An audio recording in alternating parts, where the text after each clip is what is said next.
Hey guys, welcome to a new series called Day Survival Online.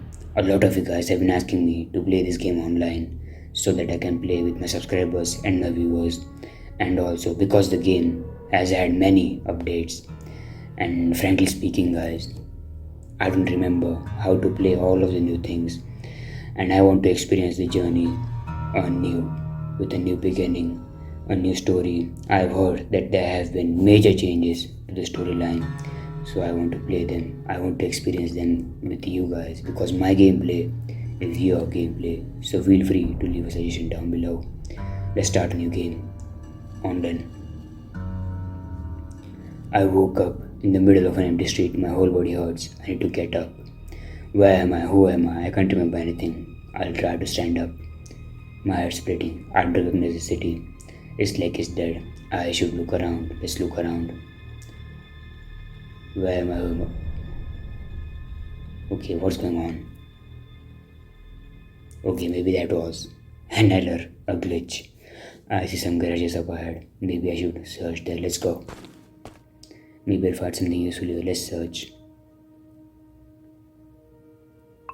Let's pick it all up. I have to find some food and a place to sleep. Alright.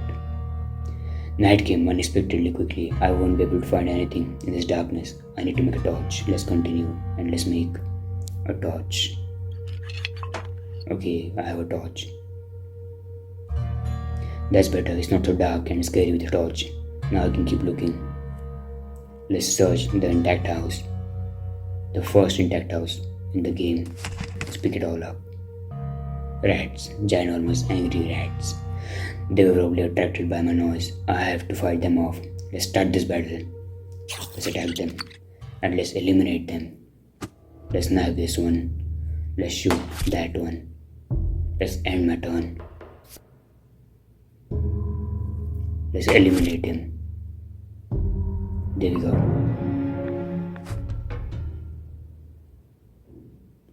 Filthy creatures. It's too dangerous to stay here. Let's pick them all up. I have to leave this city. I think I can chop some wood and build a fire in the forest.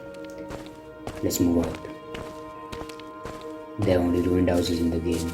I mean in this city. So it's better off. I'm better off in the forest. Okay, I need to make a fire. Where is it? Here it is. Alright. It seems safe here, but I can barely stand. I must eat something and get some sleep. Let's drink some water. What now? Okay, I have to sleep. I'm just playing this tutorial over again because I don't know what things have changed. It has been like 6 months since I played this. Sleeping on the ground was rough, but the fire kept me warm and no one bothered me all night. In the morning, I continued my trek through the forest. A few hours later, I emerged and found a small city. Let's continue. Time to keep moving. I must find answers to all these questions I have.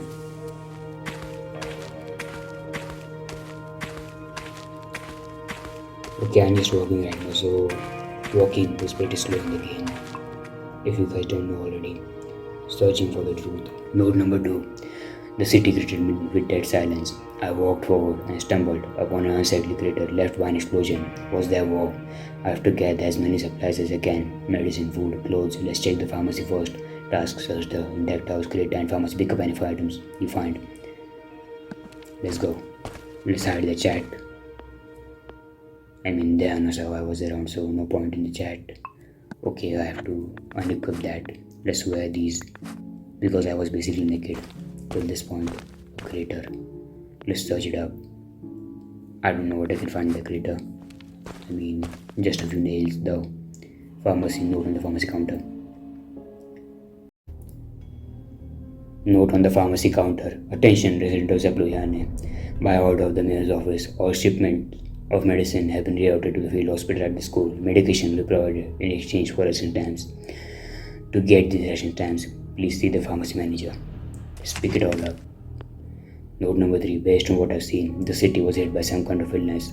This was a real epidemic. They have even set up a field hospital at the local school in an attempt to relieve the influx of sick people. Let's search the school nearby. Okay, I already know that. New level, huh? I can make a axe. Oh, look, there's another player. Okay, there are two actually. Let's search it up. What note is that? Evacuation schedule. Zaplo and to Murmansk. Judging from the evacuation schedule, the residents left Zabloyan a long time ago. They returned to Murmansk, closer to civilization, and big hospitals with decent supplies. I should follow the railroad track eastward. We will find a quicker way to get to Murmansk. Target Handka. New level. You know, the first levels are very easy. It gets difficult when you are up high.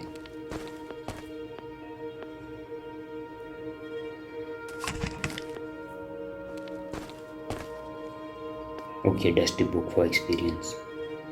You know what I need to check? The mechanics function. I don't know what new things have been added, so new weapons. Okay. When can I make my first vehicle? The bicycle is at level 10. The clean water is at level 6. And what the hell am I supposed to do until then? Like, if I run out of clean water, do I just have to die? And by the way guys, I am also playing Resident Evil 7, Biohazard and Stalker, Shadow of Chernobyl on my channel. So if you like horror games or you want to see me scared and horrified by the monsters these games have in them, please do watch those videos. Alright, we are close to the handcar. Let's move in. As I walked, I found a old handcar as old as the railroad itself. Despite its ramshackle appearance, it started to move smoothly when I pushed the lever. I'll definitely get to Murmansk faster on this thing than on my own two legs. Let's keep going. After a couple of kilometers on the handcar, I spotted a stream at the foot of an embankment. It was surrounded by a meadow, densely covered with wild herbs and strawberry bushes growing right by the water, a pure, undisturbed spot. Let's pick berries from the bushes. I ate my fill of strawberries and even picked some for the road. However, by the time I was done, the sun had almost set. The sun had almost completely disappeared beyond the horizon. It's almost nightfall. I have to keep going. Night fell, the earth was shrouded in haze, and after a couple of kilometers, the fog swallowed the entire world around me. I was tired and starting to drift off to sleep. Or let's stop and make camp. Keep going in the fog. I mean, as of now, I have no idea what mutants and what monsters await me in this game. I don't have good armor and I don't have good weapons, so I'm just going to stop and make camp. I stopped the handcar. I certainly had no desire to fall asleep and fall off the tracks, but I built a fire at the foot of the embankment and got ready for bed. Let's sleep. In the morning, the fog still formed a wall around my little camp. Nonetheless, I was glad to get a good rest at least. I continued my journey with renewed vigor. A couple of hours later, the outline of a small station with a railway fork showed from the fog. The railway switch is set to lead the handcar to a dead end, but its lever is completely rusted. I have to find a way to move it. Let's inspect the station, a concrete platform, and dilapidated building. The remnants of bars jut out in front of the broken windows, and deep claw marks are scratched into the locked door. Claw marks are never a good sign. Let's climb through the window. I tried to be careful, but I still cut myself on a bar and tripped a pant leg. Oh no. I found a half-empty oil can without much searching. I walked back to the handcar, oiled up the railroad lever switch, and switched the track. Now I can keep going or stick around and keep searching. Let's keep searching. All I found after searching inside was some rope and a bottle of vodka that had been stashed away. I returned to the handcar only to discover a large lynx crawling around it. When it noticed me, it arched its back and hissed. Let's throw the bottle at it. My hard-won bottle of vodka shattered right in front of the lynx. Frightened, it leapt away and disappeared into the fog. Now I can get out of here. Let's keep going. The fog cleared and the swamps gave way to woodland. From the depths of the forest emerged another narrow gauge railway. parallel to the one I was on. A little further on, I spotted a train that had derailed. Let's take a closer look. The front of the control car was buried in the earth at the foot of the embankment. The freight cars behind it had crumpled into a heap of metal, but a few passenger cars remained on the tracks. Let's search the control car. The control car was empty, but I found a small package with a handful of pistol rounds in the conductor's booth. The pistol itself however, was nowhere to be seen. Why does a train conductor have pistol rounds with him? Let's check the other cars. I think this is common in Russia, weapons on trains. I don't know, I'm not from Russia. As I left the train car, I noticed a human skeleton in the grass. Wild animals had done a thorough job on the train wreck survivors searched for the remains. The trail of bones led to the forest. From somewhere among the trees, the howl of a wolf suddenly broke the silence. I better get the hell out of here. Let's get to the handcar. The rest of the wolf pack joined in the howling. I raced to the handcar and pumped the lever at full speed, trying to stop myself from looking over my shoulder. Let's keep going. I was getting close to Murmansk when I noticed something on the tracks ahead. I stopped the handcar and stepped closer. It was a corpse. Let's examine the body. The body had a filthy coat, a gas mask without a filter, and a travel bag around the shoulders. In the pockets of the coat, I discovered a newspaper rolled into a count. Let's open the newspaper. The aggravation of the dialogue with the US, the Murmansk city administration urges to be more vigilant. Nothing about war or sickness. This means that in July 1984 there was no catastrophe yet. Look in the bag. There were a few bandages in the bag, as well as a device in a leather case with a strap. Inspect the device. It looks like a strange radio and has a wire coming out of it with a short metal tube on the end.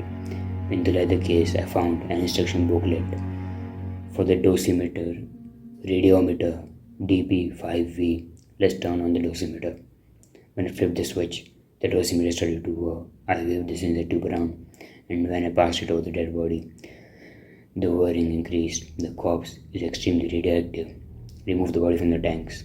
Tanks? No. Tracks. Not tanks. I dragged the body down to the foot of the embankment. Now I knew what had probably killed the poor guy. Radiation sickness had consumed him from the inside out. Let's bury the body.